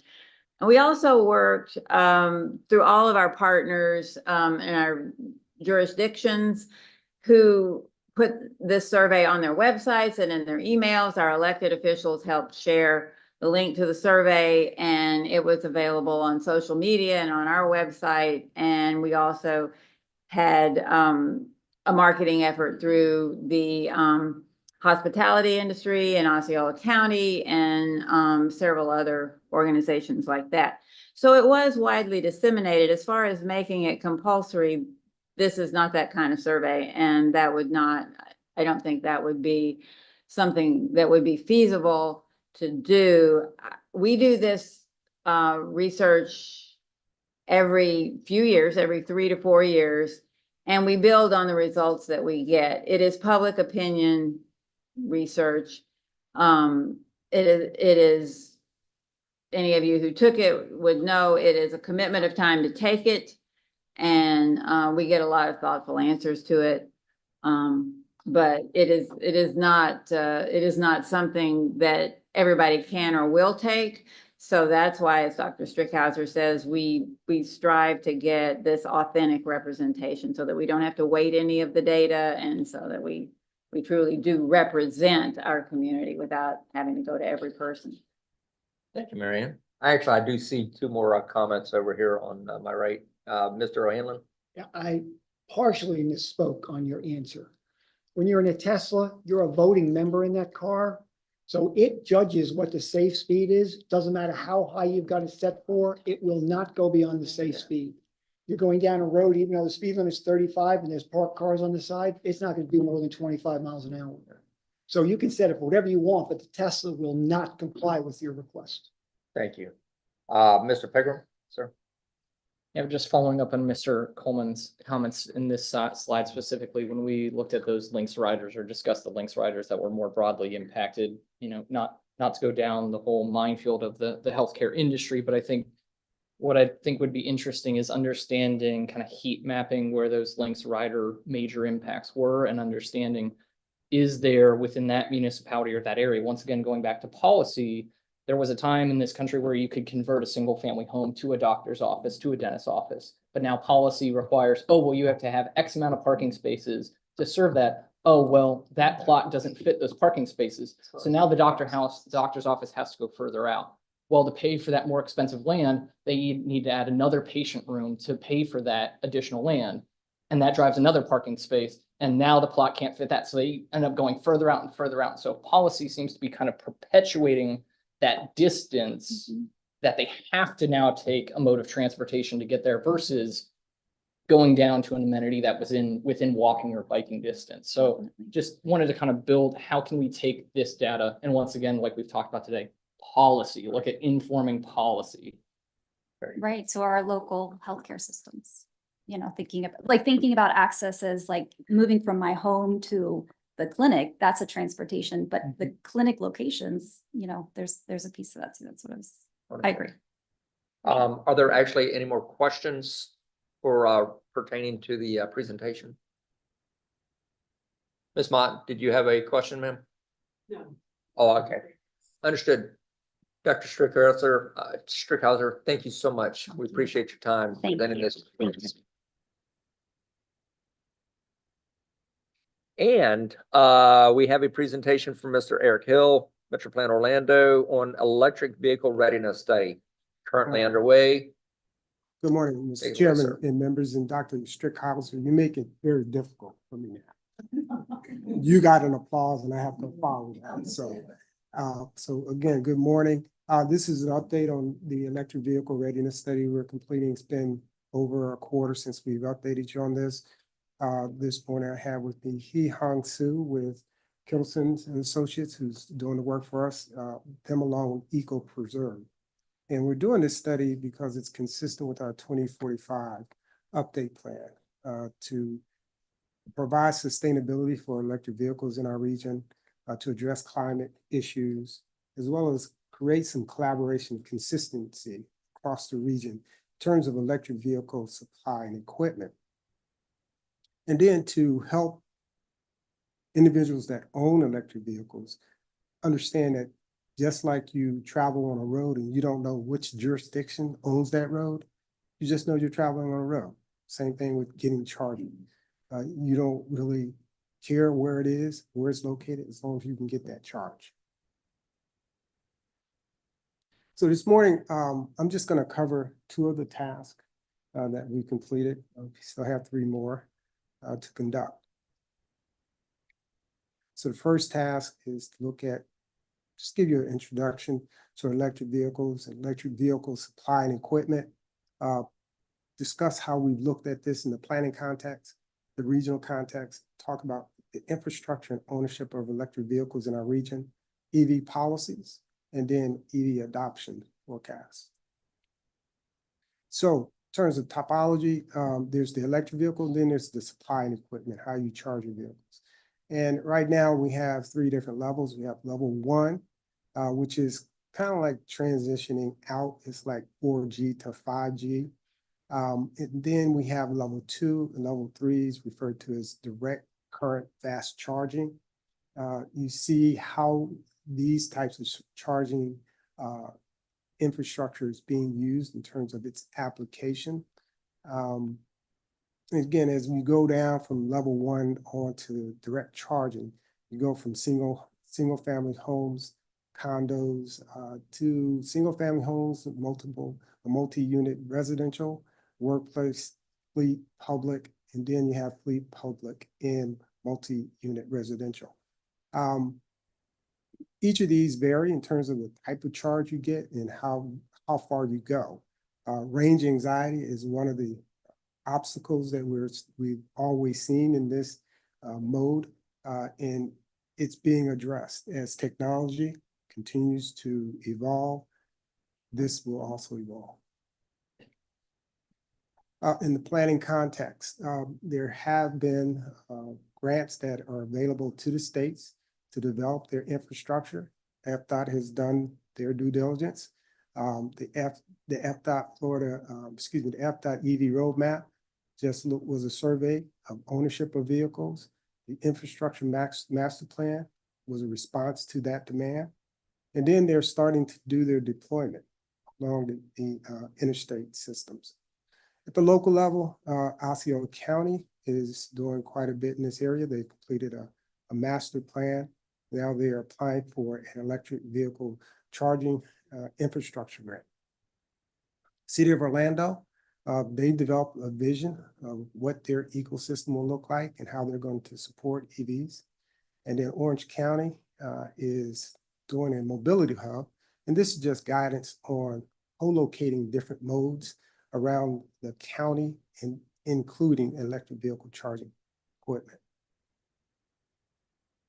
This diagram just again picks up on my previous slide, looks at level 1, 2, and then direct charge. That single family houses, many people that have vehicles that own homes, they can charge in their garage. And many of these types of trips support commute trips as well as daily trips. And so we're looking at land use versus charging locations. Level 2, you can usually get a charge at a hotel, at an entertainment venue, at a retail or office location, and then direct charge. We see that as happening, and you do see that now at gas stations, at retail locations, and at offices. Equity. Equity is one of those subjects that's certainly near and dear to me in this industry. And so Justice 40, that's part of the legislation that requires that investments that we make in transportation, 40% goes to disadvantaged minority low-income communities. And we're using a tool so that we can develop that layer of those communities. And then the alternative fuel infrastructure tax is an incentive to get business to develop electric charging facilities. Now, interesting factoid about this graphic is that 35% of the level 2 charges are in underserved communities. 42% of the direct charge locations are in these communities. And these communities only represent 35% of the population of our region. Now, the answer to that is these are large census tracts, and many of them have major roadways in the interstate going through them. So there's that correlation, excuse me. But interesting factoid. In terms of ownership, how many people have electric vehicles?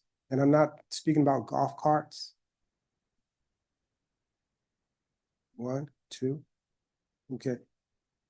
Well, Tom, you don't count because your car drives you. So.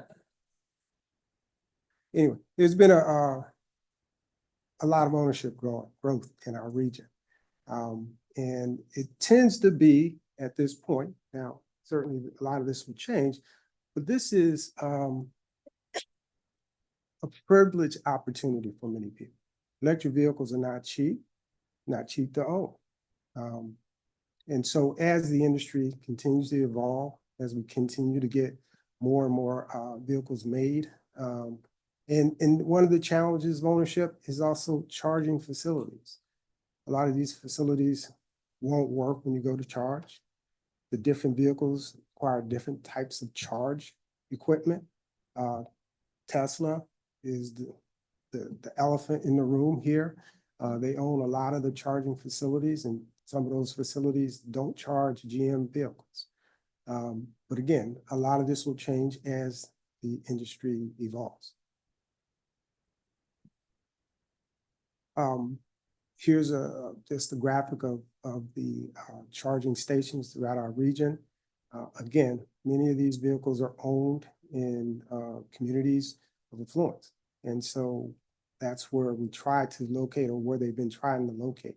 And again, a lot of these owners are charging at their houses. In terms of policy, some jurisdictions have codes that support EV development.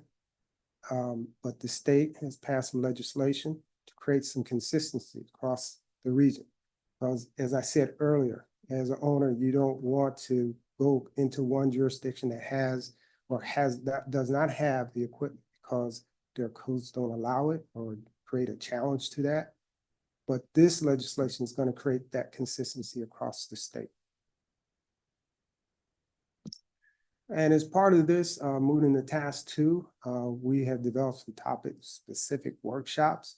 The first one that we've already had on June 20th was utilities. We had OUC, Kissimmee Utilities, Florida Power, and Duke Energy.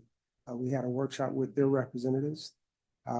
And that's the first one, but we're going to have a policy discussion workshop, infrastructure siting workshop, and an infrastructure investment workshop. So the workshop we had on June 20th, again, we had some good discussion with these representatives. Key finding, we need consistent permitting across county lines. That speaks to that legislation. Lack of access to qualified technicians. That's an area for growth in terms of who qualifies or who determines a qualified technician. Is it the charging company, or is it state, or is it a federal matter? Utilities want to have some control over these networks that are putting the equipment in. A lot of this is proprietary, but they want to have information on how well these charging facilities are working. And then we had some discussion on pursuing grants, and they looked to Metro Plan Orlando to take a lead on this. There is a grant that I mentioned that Osceola County is applying for.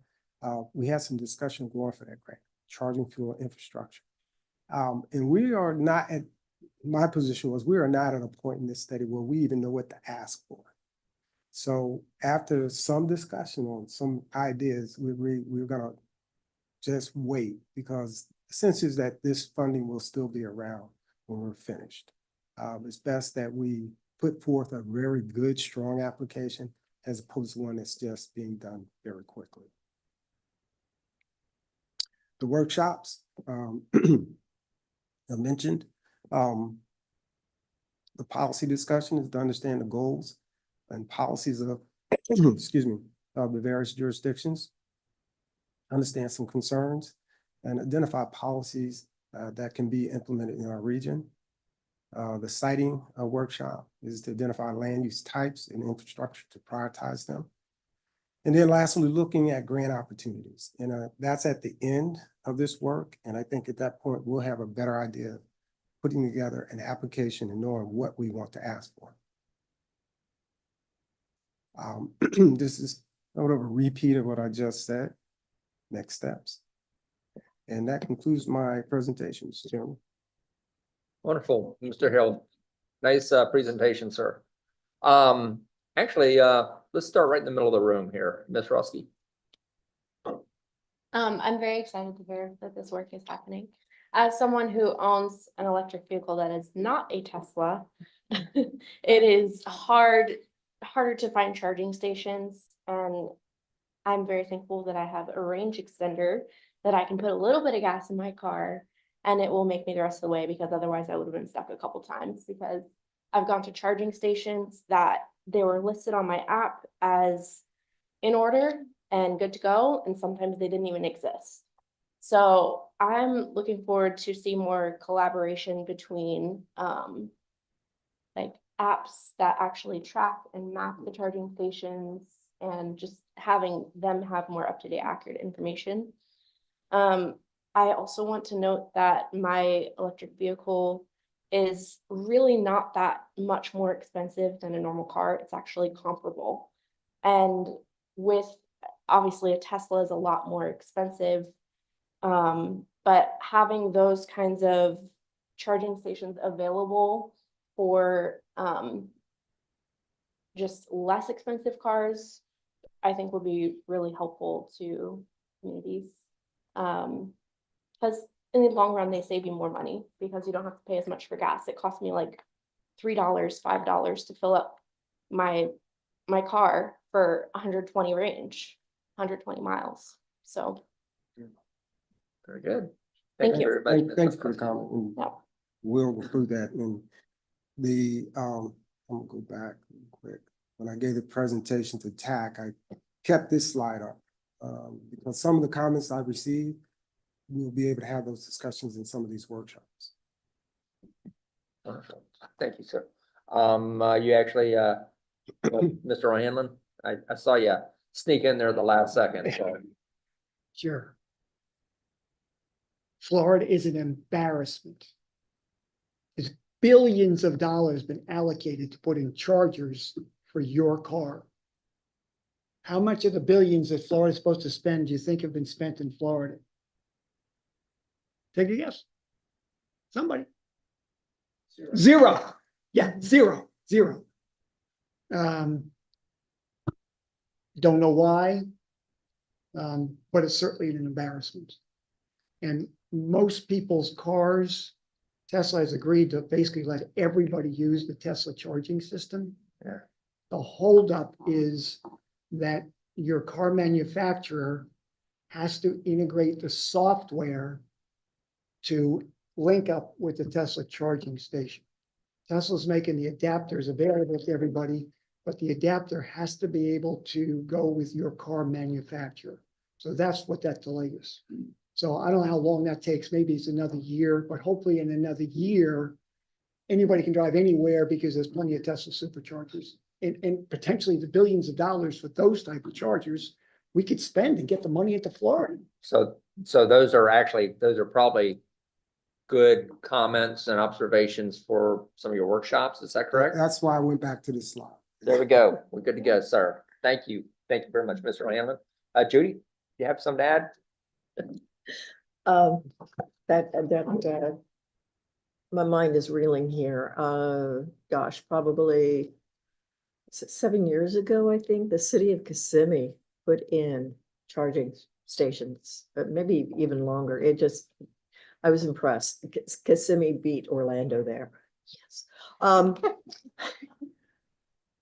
always wondered whether those charging stations were universal, and Mr. O'Hanlon actually answered the question, because your car has to be able to talk to the Tesla charging stations. Why hasn't the industry, yeah, I know this is one of those, gee, it'd be so easy.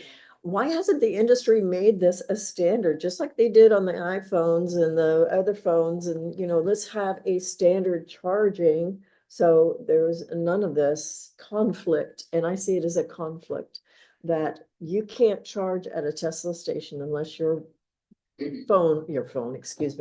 car knows what's going on. And then the last question for you. Great presentation. I loved it. Maybe this isn't a fair question, but how do you feel that the local governments, are they incentivized to do this, or what's the feel here? Well, I can't tell, I can't respond and I can't speak for local governments if they are excited or enthused about it. I think they're gonna be responsive to the demand. And again, this seems like a winning slide here because we'll have those discussions with the representatives and understand that question because I haven't asked any of them that question, but I'm sure they know the answer. Thank you very much. Miss Albadre, I guess you're next, ma'am. Yes, that's what I meant to say. Good morning, Eric. I had two questions. One is, I feel like most of this was really targeted at drivers.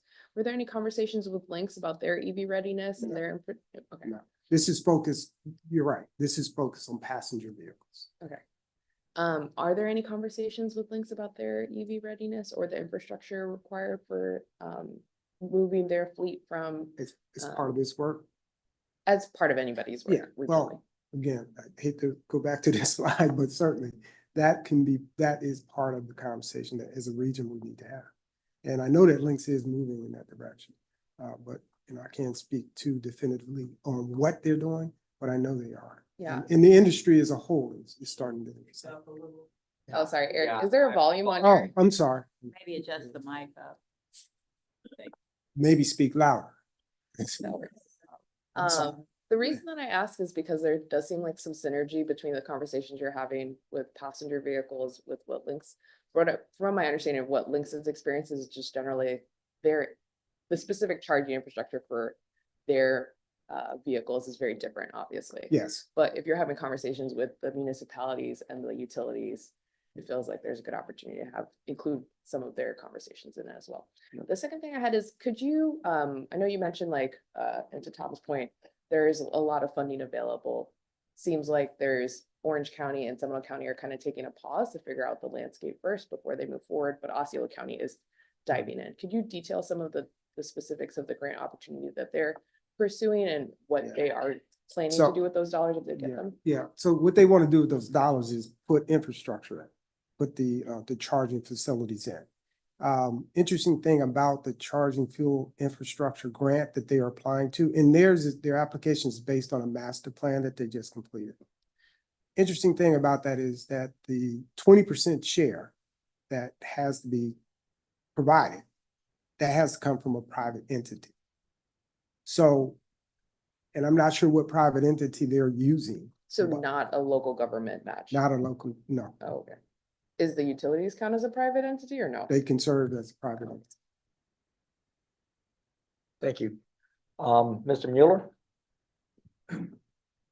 Just some comments, and I don't mean to put a damper on the EV enthusiasm here, but I just have a lot of concerns about EVs, and just personally, I just bought a new car, gas. Sorry, it's gas, and I went through a lot of different scenarios in my mind.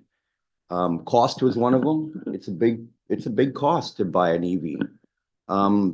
Convenience of charging. I mean, I don't know how much it costs to put an EV charging station in my house, or if I can find an EV charging station very close. And I don't drive very many. When I put up my hand about EV vehicles, you didn't specify cars. I own a bike, electric bike, and it's my primary mode of transportation, believe it or not. And so, and I don't know how much those batteries cost to replace, but I can tell you that it's probably half the cost of one of those cars. And that's a lot of money for people. So, and the time to refill one.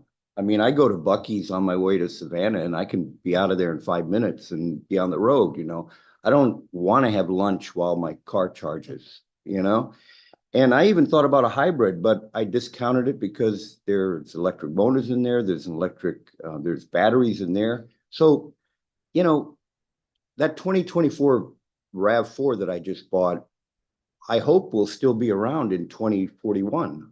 So I'm not sure 2040 is going to happen. I don't know, there's a lot of people buying gas cars, driving them today that are gonna last to 2040, and I'm not convinced yet on the validity of EVs. So just my comment. And Mr. Mueller, I don't have any retort to that. I mean, that is based in fact. Certainly range anxiety is one of the hurdles that we have to overcome. Affordability is another one. Charging, I mentioned multi-unit housing. When you live in an apartment and you have an EV and there's no charger, what do? If there's one charger, how do you keep people from, parking their car there overnight so that someone else or prevent someone else from charging their vehicle? So there's a lot of challenges. This will be an evolution in transportation. And certainly as the vehicles become more affordable, as range increases, as the technology behind creating the vehicles, the batteries, because the batteries have there's the front end of creating that battery and the environmental impact that has. That's not discussed in all of this. And then to go back to your first comment, it didn't seem like there's a whole lot of enthusiasm with EVs, because when I asked who are the owners, I think I got 1, 2 hands. And that's one, not two, because again, Mr. O'Hanlon's vehicle drives here. So, but I mean, I think there are a lot of challenges. Now, imagine a time in the future when you go to fill up your RAV, there's no gas pump. There's only charging facilities. I think at that time, then you'll end up buying one, maybe. But again, this is all conjecture, it's speculation. But thank you for your comment. And again, you're welcome to provide those. And just to follow up, I am an EV enthusiast. I would love to have an EV car, but these are the things that went through my mind when I bought my car, because there's just too many unknowns in my mind right now. Yeah. Very good. Mr. Sabella? Thank you, Chair. Hopefully this is a quick question.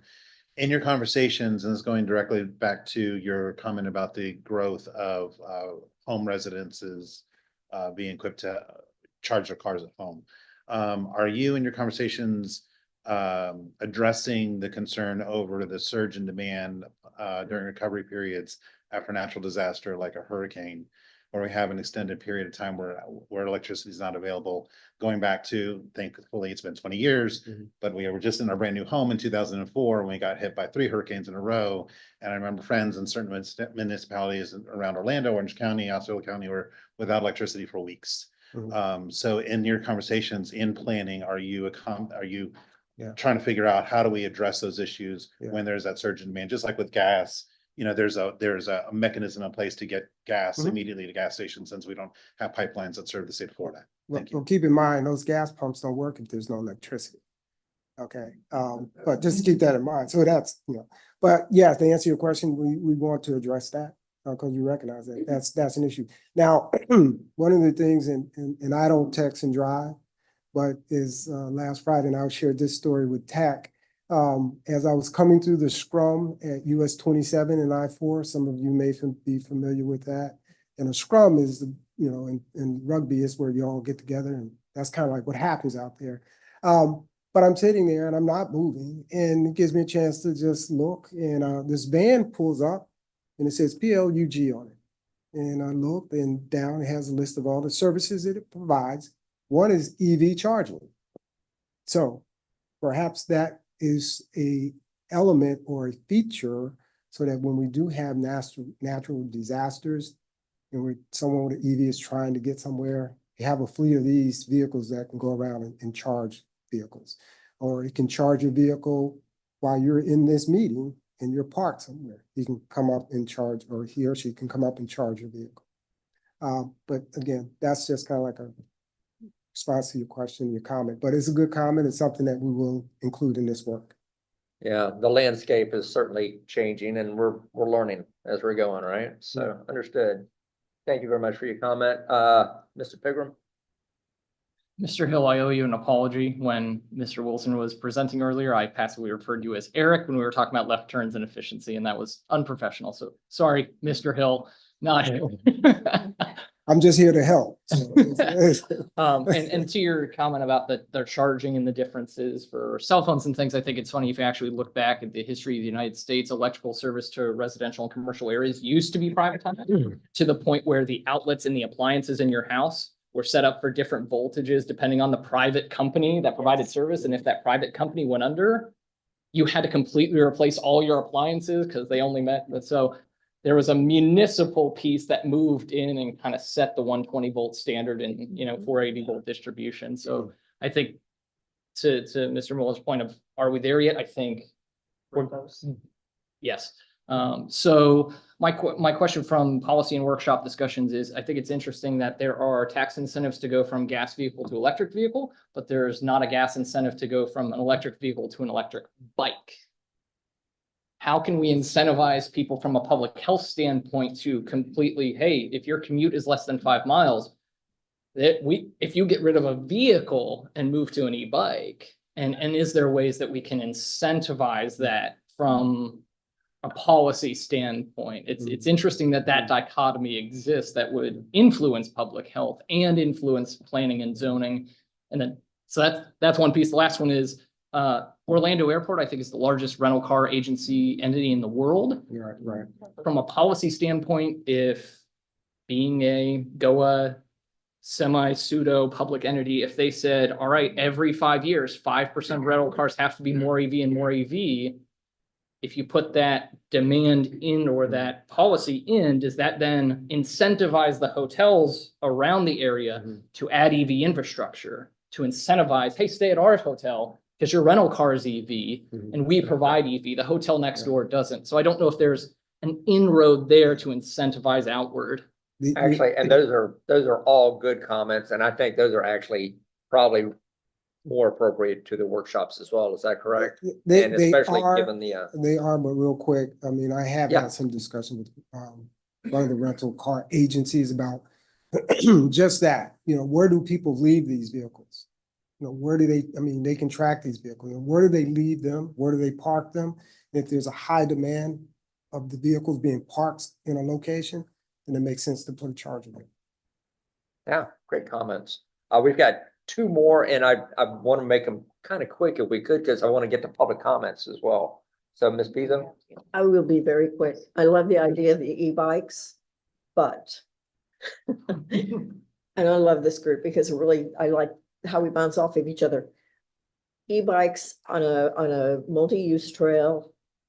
You get these individuals, not only do they not have a helmet on, but they don't pay attention to the pedestrians and other cyclists that are out there that aren't electric. That's all I wanted to say. And that's a great comment, though. It would be great if our infrastructure could support all of this. And that goes back to, why are we building more roads? Okay. Ms. White? I was actually going to make a comment about the rental car agencies. I don't know if you heard my story about, I rented a Tesla and the rental agent representative had no idea, no instructions. So I had to figure it out. And the rental car Tesla did not get me from Orlando to Tallahassee in one drive. Lesson learned. But I was thinking the budget in the Avis, all those rental agencies, maybe prematurely for these workshops, but the education piece for the rental agencies, maybe they have enough money where they can be one of the private entities to supplement some of these grants. But that education piece, because in addition to the car lots that sell electric cars, every time I drive past an Avis in a rental, they are increasing their fleet of EV cars, and they're renting them to people like myself who have no idea range, or definitely I'm leaving out with range anxiety. So keep them in mind for education. Yeah, and story on that with Tesla and I think it was Enterprise or Avis, but the representative from Eco Preserve, I asked, do you own an EV? And she said yes. She said she bought it from, I think it was Avis, Hertz, but one of them overstocked. And so now I know close to where I live, there is a Hertz car sale. And you drive by there and you see a lot of Teslas for sale. So that's the You second. get them on the cheap then, huh? Yes. So, all right, good stuff. Mr. Hill, thank you so much. We appreciate your presentation. Wonderful. Now let me practice my speed reading skills. Several items under the general information at tab 10, your agenda packets, including the MTP status update Ms. Horn mentioned earlier. Our next in-person CAC meeting is actually October 23rd, not next month. Remainder of the committee meeting dates are in your agenda, posted on the calendar at metroplanorlando.gov. Remember, the RSVPs are very important. Next MetroPlan Orlando board meeting will be September 11th. Please mark your calendar for the September 18th virtual MTP workshop and watch for the updates and the Zoom link. This time, do we have any committee members who want to make final comments? And I see two. I see Mr. Pigram and then Ms. White. So Mr. Pigram. I'll just continue during my member comments to ask for a representative of GOA to come and showcase their long-range plan for transportation. The next meeting in October will be 1 year since I started using my member comment time to ask for somebody from GOA to walk us through their long-range plan. They plan on building a $300 to $500 million parking garage, which is less than the cost of connecting Sunrail to the airport. More than the cost of connecting Sunrail to the airport. Another parking garage on constrained roads does not solve a long-term transportation challenge. So I'll Mr. ask again. Pigram, I'm happy to tell you that there may be in the near future a presentation from our friends at the airport. We have not yet set a date for that, but there is interest. I want to say to you and to all committee members at this point that when we have presentations for the CAC, it is not our role to call up our partners and demand that they talk to us about their projects. We invite them to come, and they come when they have something to say that makes sense in time. The airport, of course, is an important part of our transportation system, and it does make sense that we are likely to hear from them in the near future, but we will keep you posted. Yeah.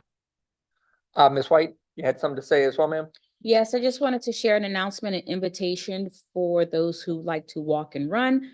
True Health, one of our public health partners, they're having their annual 5K at the Sanford Airport, and the race route is along the runway. So I just wanted to send that out. I'll send that flyer to Ms. Horn to share with everyone if you're interested to run or walk along the runway at the airport. Thank you. Wonderful. Thank you. Mr. Caesar?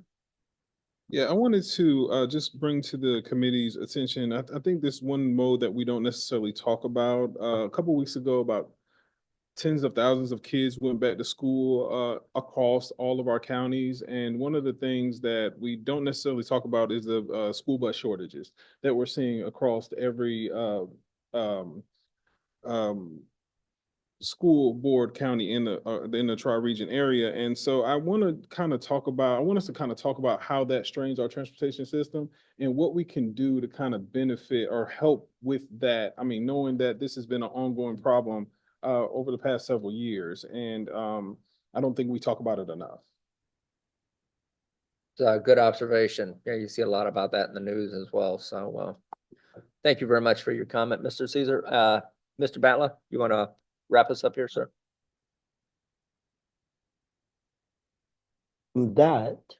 Sorry. Yeah, it's on. They've actually moved away from that. They're going to do an off-site rental car center. That's $2 billion. That'll free up thousands of spots in the existing parking garages, and it will be paid for by an additional daily rental car charge.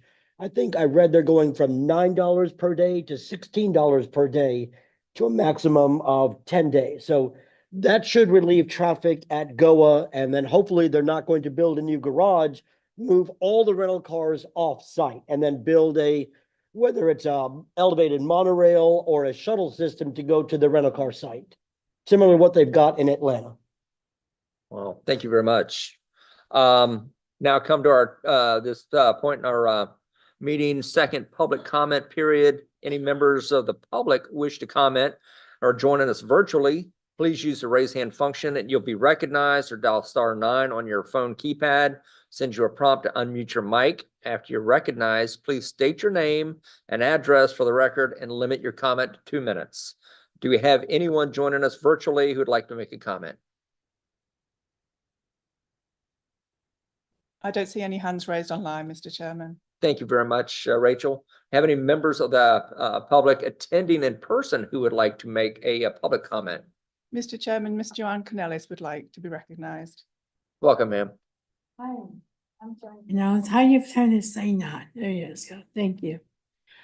Yeah, I would like to, this is Joanne Canales, 324 Claremont Avenue, Lake Mary, Florida, 32746. Yes, I would like to have this bus, 24-hour bus and train service, including holidays, weekends, and nighttime. And I would like to have this Access Plus, you know, on my card, not just on the links, but also on my Sunroll too, please. I'll show you that. Hold on. Remember, you've got 2 minutes, so I know. okay, that's fine. Yeah. It's like this. Ah, very good. This is why we need that right there on the train, not just on the links. It's supposed to be, I wanted to be able to get it links and Sunhill ID card for me and other people who might use that too, please. Thank you. And I also like to have a 24-hour bus and train service, including holidays, weekends, and nighttime. And need a bus at Country Club Road. And we need the shuttle bus at Country Club Road in Lake Mary, Florida. Here. That's even better, so that I don't have to walk so much. And we need it like every day, including Saturdays, Sundays, and holidays too, like every 15 minutes.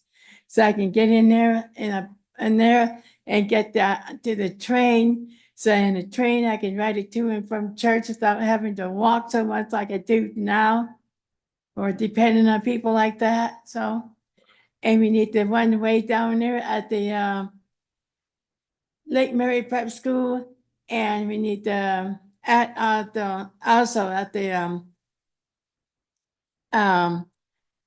Oviedo Aquatic Center here, you know, where the bus stop is. We used to have the bus there, but then they took it away, and since they put the neighbor links there, we want to keep the neighbor links, but we need to have the bus there too, including Saturdays, Sundays, and holidays. And we need to have the bus over at the Claremont, Florida too, where Special Olympic is, so I don't have to, you know, like wasting my money going over there just to go to Special Olympics or anything like that. And over at the all the high school in Kissimmee too, and all the high school everywhere. So I don't have to walk so much either trying to be there. Please, thank you. Thank you very much. You always appreciated bringing your comments to the boards and the committees. So thank you very much. You're welcome. At this time, if there's no further business, our meeting is adjourned at let's say 11:44. Woohoo! Thank you. Hi, welcome.